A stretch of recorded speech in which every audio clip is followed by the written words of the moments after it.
and gentlemen, pay attention for Nick Kanopoulos representing Team Brite Solar.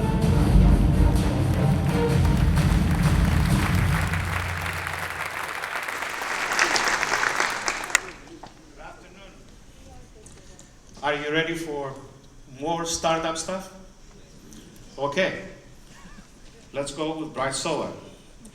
According to the latest UN Economic Forum report, the world population will increase to 9 billion by 2050. That's a lot of people. In order to feed these people at today's nutritional levels, where, by the way, and very unfortunately, 700 million people are malnourished, we have to increase food production by 85%. That's a monumental task that will put tremendous pressure on the planet's resources in two main areas. One is energy, because agriculture accounts for 14% of the world's energy consumption, and most of it is based on fossil fuels. So imagine now, with the price of gas going up and down, what that will do to the agriculture, and also what will do to the environment if we need to multiply that by some number. The second resource, and probably the most important resource, is water consumption. As you heard in a previous speech, water is a critical factor in the survival of the planet. So what do we need to do?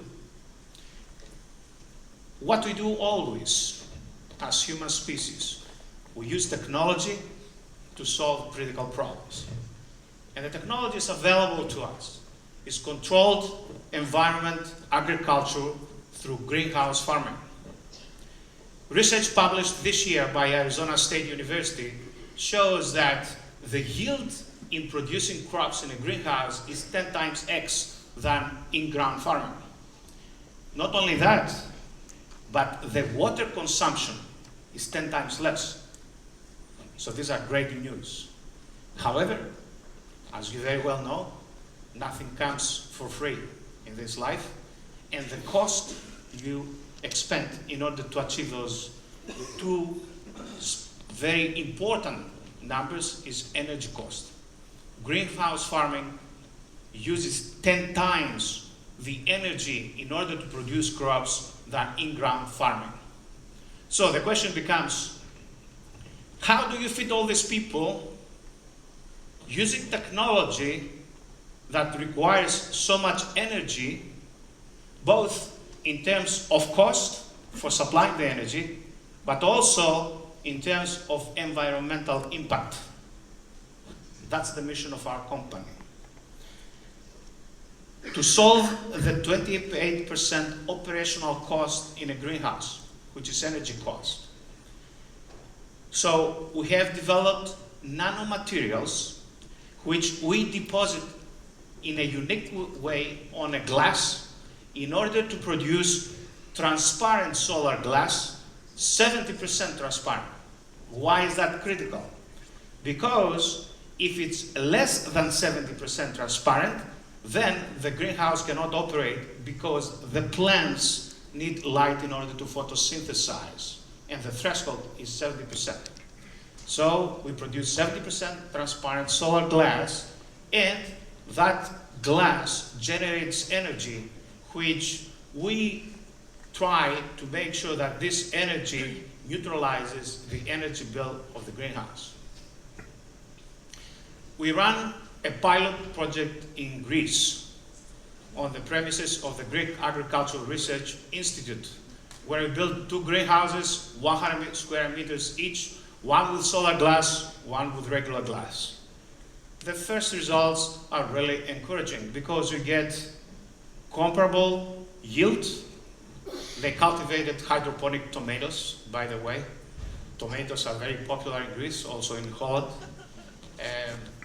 And the yield was comparable, the weight was comparable, and the nutrients in the solar greenhouse were better. However, there was a new cash crop, and that was energy. The equivalent energy generated by the greenhouse was 5,400 kilowatt hours. If you sell that energy to the grid based on the solar program available in Greece or the prevailing electricity prices, then that amounts to 486 euro per year. That's a small structure. Our technology is not unique to us. Other companies are pursuing the same technology, and some of them marquee companies. However, we have some distinct advantages. First of all, we are using inkjet printing for material deposition. We are the only company in the world that does that. That gives us the ability to do very thin films and therefore achieve 70% transparency. Everybody else is using screen printing. Screen printing will do films 50% transparent or less, therefore no applicability to greenhouses. Our electrolyte, which is one piece of material necessary in order to build the solar cell, is solid. That has profound long-term reliability effects while the competition is using liquid. So imagine a liquid between two pieces of glass operating in diverse environmental conditions in terms of temperature and humidity and stuff like that. And as I already mentioned, we are using inkjet printing while everybody else is using screen printing. Our technology is patented. We have a patent issued in Holland, and we have 2 patents pending in the US and 2 patents pending in China. We are addressing a market that is fairly sizable. Total available market around $20 billion, and the red countries in the world are the major greenhouse manufacturing and operating countries, and you can see that Holland is one of those. However, Holland is also a very significant country in this area. Why? Because in terms of high technology greenhouses, both in manufacturing, Holland is #1 in the world, in operating, #1 in Europe. Of course, you guys don't have a lot of land, so otherwise you would have been probably worldwide leader in this area. In fact, the reason we transferred our company and now we are headquartered in Holland is because Holland has this characteristic in greenhouse manufacturing and operation. Our business model, we will license our technology to glass manufacturers, and we collect a licensing fee plus a royalty per square meters of glass produced. They will sell to the greenhouse manufacturers.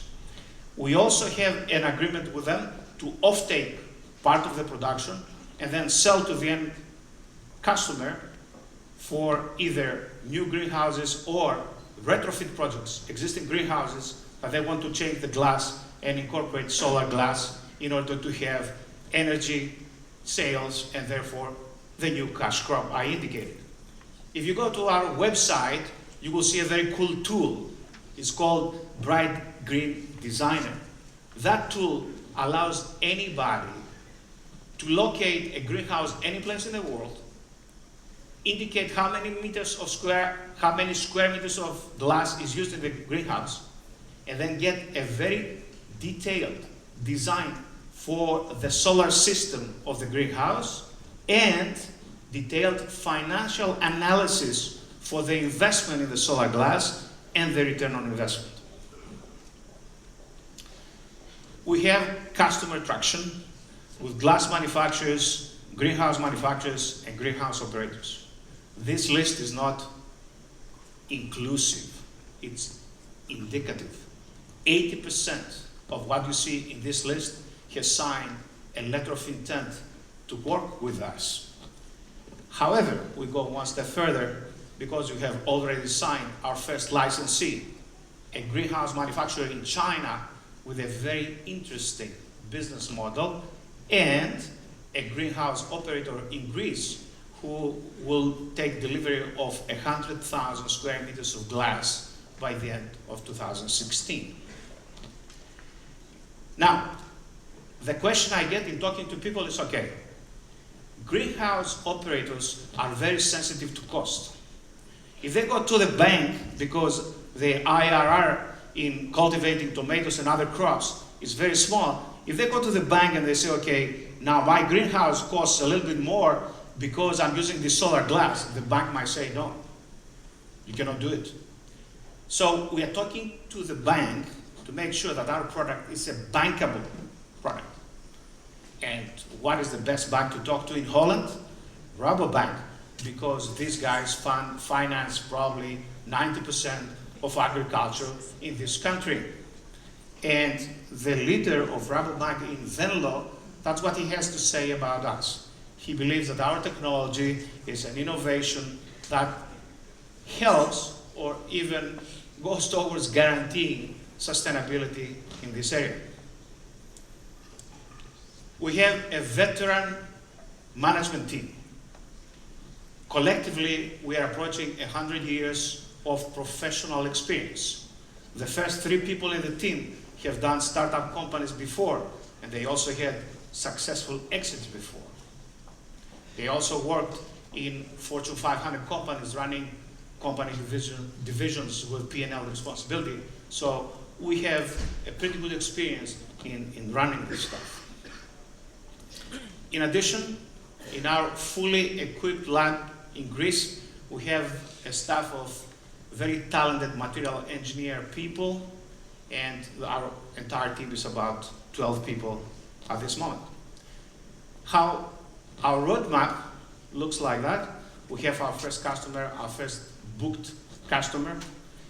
We plan to do a pilot line with a glass manufacturer, a small glass manufacturer in Greece. We have already signed that agreement so that we can prove the production throughput and yields, and then provide quantities of glass to pilot projects, to customers that we have traction with, that they are going to do in different parts of the world, Holland included. We go to full-scale development in 2017, and then we position the company for an exit in 2019. An exit through either an acquisition or an IPO. Therefore, if you decide to invest in our company, we are thinking about the investor and how the investor will exit their investment. So what we are looking for? We're looking for an equity investment of $1.5 million. The company has already been invested at 2.8 million of combined capital, founders capital and R&D contract capital. So we are looking for 1.5 million to scale primarily through the pilot line. We're looking for manufacturing partners. These are our direct customers, and of course business partners, which is distributors, sales outlets, and stuff like that. Now, you are 1,000 people here, and not everybody is an institutional investor. But if you like the story, then you can really take part in our fundraising by going through LiftFunder. Our LiftFunder campaign for a convertible note of 200,000 started yesterday. The minimum investment is 2,500 euro. Therefore, anybody who likes to be a Brite shareholder and they like our story, they can do it really easily through LiftFunder. Thank you very much.